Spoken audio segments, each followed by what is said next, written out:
এবং আমরা যে আমরা যে শাসকের যে আমরা প্রথম ঘটাইলাম যে যেন আমাদের কোনো কোটা না থাকে, তাহলে আবার কেন এত বড় একটা কোটা আমাদের মধ্যে চলে আসলো?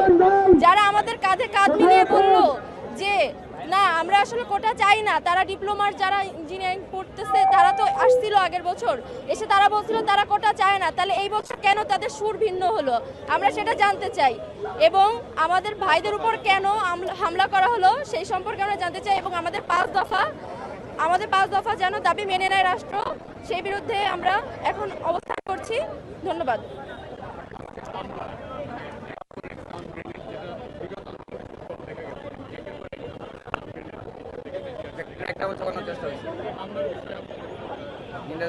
এটা খুবই তো লজ্জাজনক বিষয় যে আমাদের দেশের শ্রেষ্ঠ মেধাবীরা যেখানে যেই দেশের শ্রেষ্ঠ মেধাবীদের উপর হামলা চালানো হয় সেই দেশ সম্পর্কে তো আসলে আর কিছু বলার থাকে না।